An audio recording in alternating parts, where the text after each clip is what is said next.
സ്വാഭാവികമായും ബി.ജെ.പിയുടെ ഒരു പ്രവർത്തകൻ എന്ന നിലയിൽ ഏറെ ആഹ്ലാദം തരുന്ന ഒരു എക്സിറ്റ് പോൾ തന്നെയാണ് ഇപ്പോൾ പുറത്തു വന്നിട്ടുള്ളത് എന്ന് നിസ്സംശയം പറയാം. കാരണം ഇത് നാം എല്ലാവരും പ്രതീക്ഷിച്ചിരുന്ന എക്സിറ്റ് പോളുകൾ തന്നെയാണ്. ഇത് ഒരുപക്ഷെ കേരളത്തിലെ ഏതാനും ചില മാധ്യമങ്ങൾ ഒഴികെ ബാക്കി എല്ലാവരും തന്നെ പ്രതീക്ഷിച്ചിരുന്ന ഒരു ഫലമാണ് വരാൻ പോകുന്നത്. അതിൻ്റെ ഒരു സൂചനയായിരിക്കുമല്ലോ എക്സിറ്റ് പോളുകൾ.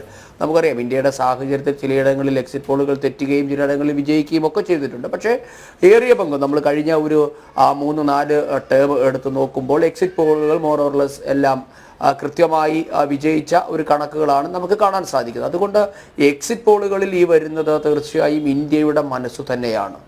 ഇവിടെ നരേന്ദ്രമോദിയെയും ഭാരതീയ ജനതാ പാർട്ടിയെയും എതിർക്കുക എന്ന ഒറ്റ അജണ്ട ഉപയോഗിച്ചുകൊണ്ട് രാഷ്ട്രവിരുദ്ധ ശക്തികളെ പോലും പ്രോത്സാഹിപ്പിക്കുന്ന, വിഘടനവാദികളെ പ്രോത്സാഹിപ്പിക്കുന്ന ഇന്ത്യൻ ജനതയുടെ മനസ്സറിയാതെ നരേന്ദ്രമോദിയെ എങ്ങനെയെങ്കിലും എതിർക്കുക, അതിന് ചില കയ്യടികൾ കിട്ടുന്ന ഡയലോഗുകൾ പറയുക എന്നതിനപ്പുറത്തേക്ക് ഗൗരവമായി രാഷ്ട്രീയം പ്രതിപക്ഷ പാർട്ടികൾ കാണുന്നില്ല എന്ന് വേണം നാം ഇതിൽ നിന്ന് മനസ്സിലാക്കാൻ.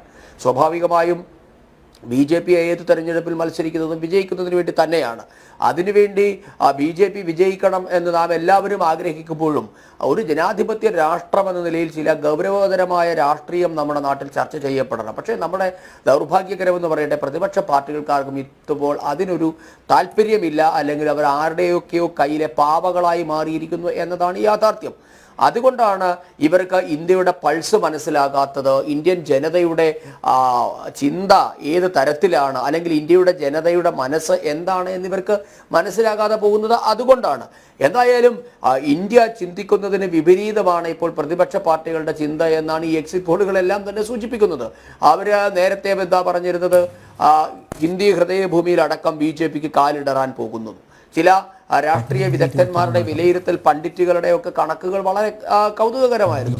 അവർ പറഞ്ഞത് ഇനിയും ഒരിക്കൽ എന്തായിരുന്നു രാഷ്ട്രീയ വിശകലന വിദഗ്ധന്മാരെന്ന് അവകാശപ്പെടുന്നവരൊക്കെ പറഞ്ഞുകൊണ്ടിരുന്നത്, ബി.ജെ.പി അതിന് എത്താവുന്നതിൻ്റെ പരമാവധിയിൽ എത്തിക്കഴിഞ്ഞിരിക്കുന്നു, അല്ലെ, മാക്സിമം ആയിരിക്കുന്നു ബി.ജെ.പി. ഇനി എവിടേക്കും ഇൻറോഡ്സ് ഉണ്ടാക്കാൻ ബി.ജെ.പിക്ക് ശേഷിയില്ല. ഉത്തർപ്രദേശ് ബി.ജെ.പിക്ക് കിട്ടാവുന്നതിൻ്റെ പരമാവധി, ഗുജറാത്ത് പരമാവധി, ബീഹാർ പരമാവധി, മധ്യപ്രദേശ് പരമാവധി, രാജസ്ഥാൻ പരമാവധി, ഇതാണ് ഇന്ത്യയുടെ മഹാരാഷ്ട്ര പരമാവധി. അപ്പോൾ ഏകദേശം ഇന്ത്യയിൽ ഏറ്റവും കൂടുതൽ സീറ്റുകളുള്ള സംസ്ഥാനങ്ങളാണ് ഇവയൊക്കെ. അപ്പോൾ ഇവിടെയൊക്കെ ബി.ജെ.പി അതിൻ്റെ വളർച്ചയുടെ അല്ലെങ്കിൽ സീറ്റിൻ്റെ എണ്ണത്തിൻ്റെ കാര്യത്തിൽ പരമാവധി എത്തിയിരിക്കുന്നു. ഇനി ഒരിടത്തേക്കും ബി.ജെ.പിക്ക് വളർച്ചയില്ല, ഇത് താഴേക്ക് പോകാനാണ് സാധ്യത എന്നതായിരുന്നു ഇവരുടെയൊക്കെ വിശകലനത്തിൻ്റെ ഒരു അടിസ്ഥാനമായി ഇവരൊക്കെ പറഞ്ഞുകൊണ്ടിരുന്നത്. പക്ഷേ നിങ്ങൾ നോക്കൂ, ഇപ്പോൾ കാണുന്ന കണക്കുകൾ അനുസരിച്ച് ഇപ്പോൾ എല്ലാ സംസ്ഥാനങ്ങളിലെയും പുറത്തു വന്നിട്ടില്ല. പക്ഷേ എല്ലാ കണക്കുകളും പുറത്തു വന്ന എല്ലാ കണക്കുകളും അനുസരിച്ച് പാൻ ഇന്ത്യയിൽ ഭാരതീയ ജനതാ പാർട്ടിക്ക് എല്ലായിടത്തും സീറ്റുകൾ കൂടുന്നു എന്നാണ് മനസ്സിലാക്കുന്നത്. അതിലേറ്റവും പ്രധാനമാണ് കേരളം. നമുക്കറിയാം, കേരളം എന്നുള്ളത് ഒരിക്കൽ പോലും ബി.ജെ.പിയുടെ താമര വിരിയില്ല എന്നിവർ അഹങ്കരിച്ച് നടക്കുന്ന കേരളത്തിൽ ബി.ജെ.പി വിജയിക്കുമെന്ന് പറയുന്നു. തമിഴ്നാട് ഒരുപക്ഷെ കേരളത്തോടൊപ്പം തന്നെ നാം ചേർത്ത് വായിക്കേണ്ട ഒരു സംസ്ഥാനമാണ് തമിഴ്നാട്. തമിഴ്നാട്ടിൽ ഒരിക്കൽ പോലും, കാരണം ഇത്തവണത്തെ തമിഴ്നാട്ടിലെ ബി.ജെ.പിയുടെ അവസ്ഥ നാം ഒന്ന് പഠിക്കേണ്ടതാണ്. അവിടെ AIADMKയും DMKയും അടക്കമുള്ള എല്ലാവരും പ്രതിപക്ഷം നിൽക്കാണ്. ഒരുപക്ഷെ കേരളത്തിന് സമാനമായ അവസ്ഥയിലായിരുന്നു. നേരത്തെ തമിഴ്നാട്ടിൽ ബി.ജെ.പി വിജയിച്ചതൊക്കെ DMKയോടൊപ്പം ചേർന്ന് നിന്നപ്പോഴൊക്കെയാണ് MP-മാരുണ്ടായത്.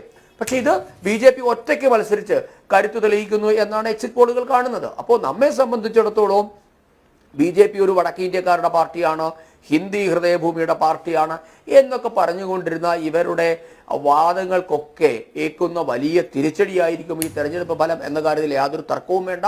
ഇന്ത്യയുടെ എല്ലാ ഭാഗങ്ങളിൽ നിന്നും ബി.ജെ.പിക്ക് MP-മാരുണ്ടാകും. ഒരുപക്ഷെ ചരിത്രത്തിൽ ആദ്യമായിട്ട് ബി.ജെ.പിക്ക് എല്ലാ സംസ്ഥാനങ്ങളിൽ നിന്നും MP-മാരുള്ള, അല്ലെങ്കിൽ ഒരുപക്ഷെ എല്ലാ സംസ്ഥാനങ്ങളിലും പ്രാതിനിധ്യമുള്ള ഒരു ക്യാബിനറ്റ് പോലും ഉണ്ടാകുമോ എന്ന് നമുക്കിപ്പോൾ സന്തോഷത്തിന് വക നൽകുന്നു എന്നാണ് ഈ ഫലങ്ങൾ കാണിക്കുന്നത്. ശ്രീ സന്ദീപ്, ഈ തെരഞ്ഞെടുപ്പിൽ ഇന്ത്യ മുന്നണി പ്രധാനമായും നോക്കിയത് ഒരു കാസ്റ്റ് പൊളിറ്റിക്സ് ഇംപ്ലിമെന്റ് ചെയ്യാൻ പലയിടത്തും ശ്രമിച്ചിരുന്നു. അത് സർവേ ആണെങ്കിലും റിസർവേഷൻ ആണെങ്കിലും ഒക്കെ മുന്നോട്ട് വെച്ചുകൊണ്ട് പല സംസ്ഥാനങ്ങൾ, പ്രത്യേകിച്ച് നേരത്തെ സൂചിപ്പിച്ചുള്ള ഇന്ത്യ ഹൃദയഭൂമിയിൽ ഉൾപ്പെടെ, പ്രത്യേകിച്ച് മധ്യപ്രദേശ്, രാജസ്ഥാൻ തുടങ്ങിയ സംസ്ഥാനങ്ങളിൽ, ഉത്തർപ്രദേശിൽ, അങ്ങനെ അവിടെയൊക്കെ കാസ്റ്റ് പൊളിറ്റിക്സിന്റെ ഒരു ഗെയിം കളിക്കാൻ വളരെ തന്ത്രപൂർവ്വമായി ഇന്ത്യ മുന്നണി ശ്രമിച്ചിരുന്നു.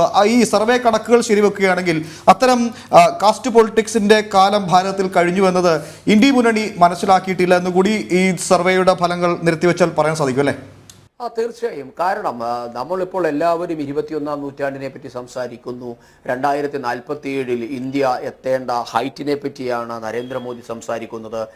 അടുത്ത 5-10 വർഷത്തിനുള്ളിൽ ഇന്ത്യ എത്തേണ്ട 5 ട്രില്യൺ ഇക്കോണമിയെ പറ്റി നരേന്ദ്രമോദിയും BJPയും സംസാരിക്കുമ്പോൾ എന്തായിരുന്നു കോൺഗ്രസ് പ്രധാന പ്രതിപക്ഷം എന്ന് അവകാശപ്പെടുന്ന നരേന്ദ്രമോദിയെ എതിർക്കുന്ന അല്ലെങ്കിൽ BJPയുടെ നയങ്ങളെ എതിർക്കുന്ന കോൺഗ്രസിന്റെ പ്രധാന ആയുധം എന്തായിരുന്നു? ഇവരെന്തു പറഞ്ഞാണ് BJPയെ നേരിട്ടത് എന്ന് കാണുന്നത് ശരിക്കും വിലയിരുത്തുന്നത് വലിയ കൗതുകമുള്ളൊരു കാര്യമാണ്. BJP പറഞ്ഞത് 5 ട്രില്യൺ ഡോളർ ഇക്കോണമിയെ പറ്റി പറയുന്നു. നമുക്ക് ചാന്ദ്രയാൻ പദ്ധതികളെ പറ്റി, മംഗൾയാനെ പറ്റി, 2047 ആകുമ്പോൾ ഇന്ത്യ ഒരു ഡെവലപ്ഡ് നേഷൻ ആകുന്ന സ്വപ്നം നാം പങ്കുവെക്കുന്നു. ബുള്ളറ്റ് ട്രെയിനുകളെ പറ്റി സംസാരിക്കുന്നു, അതിവേഗ തീവണ്ടികളെ പറ്റി, അതിവേഗ പാതകളെ പറ്റി. ഇത്തരത്തിൽ രാജ്യത്തിൻ്റെ സമഗ്രമായ ആർട്ടിഫിഷ്യൽ ഇൻ്റലിജൻസിൻ്റെ ഹബ്ബായി ഭാരതം മാറുന്നതിനെ പറ്റി സംസാരിക്കുന്നു. GDPയുടെ വളർച്ചയെപ്പറ്റി നാം സംസാരിക്കുന്നു. ഈ സമയത്താണ് ഇന്ത്യയെ 50 വർഷത്തോളം അടക്കി ഭരിച്ച ഒരു പാർട്ടി അവരുടെ ആവനാഴിയിലെ എല്ലാ അസ്ത്രങ്ങളും പരാജയപ്പെട്ടു എന്ന് കണ്ടപ്പോൾ അവരെടുത്ത് പ്രയോഗിച്ച ഒരായുധമാണ് ജാതി കാർഡ് എന്നുള്ളത്. ജാതി തിരിച്ച് സെൻസസ് നടത്തണം, അല്ലെ? എന്തായിരുന്നു അവർ പറഞ്ഞത്? എണ്ണത്തിൽ കൂടുതൽ അനുസരിച്ച് വിഭവങ്ങൾ വിഭജിക്കപ്പെടണം. ഇതൊക്കെയാണ് കോൺഗ്രസ് പറഞ്ഞത്. അതായത് രാജ്യത്തെ ജനങ്ങളെ വീണ്ടും ജാതിയും മതവും പറഞ്ഞ് വിഭജിക്കുക എന്നതിനപ്പുറത്തേക്ക് ഈ നാട്ടിലെ കോടാനുകോടി വരുന്ന, നമുക്കറിയാം ലോകത്തിലെ ഏറ്റവും ചെറുപ്പമുള്ള ഒരു രാജ്യമാണിന്ന് ഭാരതം. ഇന്ത്യയുടെ ആവറേജ് ഏജ് എന്നുള്ളത് 45-നും 50-നും ഇടയ്ക്കുള്ള പ്രായമാണ് ഇന്ത്യയുടെ പ്രായം. ലോകത്തിലെ ഏറ്റവും കൂടുതൽ ചെറുപ്പക്കാരുള്ള ഒരു രാഷ്ട്രമാണ് ഭാരതം. അപ്പോൾ ആ ഭാരതം ചെറുപ്പക്കാരെ പറ്റി 30-നും 35-നും ഇടയ്ക്ക് പ്രായമുള്ളവരുടെ എണ്ണമാണ്.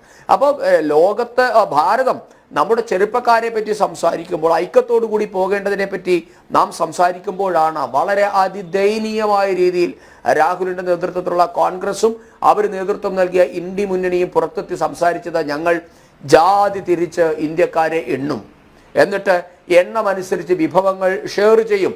അതിൻ്റെ ഒരു അനുരണനമല്ലേ കഴിഞ്ഞ പ്രകടന പത്രികയിൽ, അല്ലെ കഴിഞ്ഞ UPA സർക്കാരിൻ്റെ കാലഘട്ടത്തിൽ മൻമോഹൻ സിംഗ് പറഞ്ഞത് പ്രധാനമന്ത്രി എടുത്ത് പറയുക കൂടി ചെയ്തില്ലേ? അപ്പോൾ ജാതി മതം തിരിച്ചുള്ള എണ്ണലിനപ്പുറത്തേക്ക് ഗൗരവതരമായ രാഷ്ട്രീയമൊന്നും തങ്ങൾക്ക് ചർച്ച ചെയ്യാനില്ല. തങ്ങൾ പ്രതിനിധീകരിക്കുന്നത് പുതിയ ഇന്ത്യയുടെ സ്വപ്നങ്ങളെ അല്ല. ഇതാണ് കോൺഗ്രസ് വ്യക്തമായി ഇന്ത്യൻ വോട്ടർമാരുടെ മുൻപിൽ വെച്ചത്. ഞാനീ പറയുന്നത് നമുക്ക് രാഷ്ട്രീയം മാറ്റി നിർത്തിയാണ് പറയുന്നത്. രണ്ട് മുന്നണികൾ തമ്മിലുള്ള പ്രചരണത്തിലെ വ്യത്യാസമാണ് ഞാൻ പറഞ്ഞത്.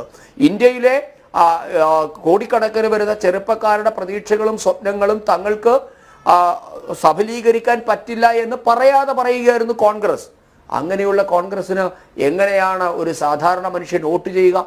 നാം ആരും ജാതിയുടെയും മതത്തിന്റെ പേരിലല്ലല്ലോ രാവിലെ മുതൽ വൈകുന്നേരം വരെ ചിന്തിക്കുകയും പ്രവർത്തിക്കുകയും ചെയ്യുന്നത്. പക്ഷേ കോൺഗ്രസ് ജനങ്ങളെ ജാതി പറഞ്ഞ് മതം പറഞ്ഞ് വിഭജിക്കാൻ ശ്രമിച്ചപ്പോൾ BJP അതൊന്നും പറയാതെ വികസനത്തെ പറ്റി, കോടിക്കണക്കിന് വരുന്ന ചെറുപ്പക്കാരുടെ തൊഴിൽ സാധ്യതകളെ പറ്റി, അവരുടെ ജീവിതം മെച്ചപ്പെട്ട രീതിയിൽ കരിപ്പിടിപ്പിക്കുന്നതിനെ പറ്റി ഒക്കെയാണ് നാം സംസാരിച്ചത്. അതാണ് ഇപ്പോൾ ഇങ്ങനെ ഒരു എക്സിറ്റ് പോൾ റിസൾട്ടുകളുടെ രൂപത്തിൽ പുറത്തു വരുന്നത്.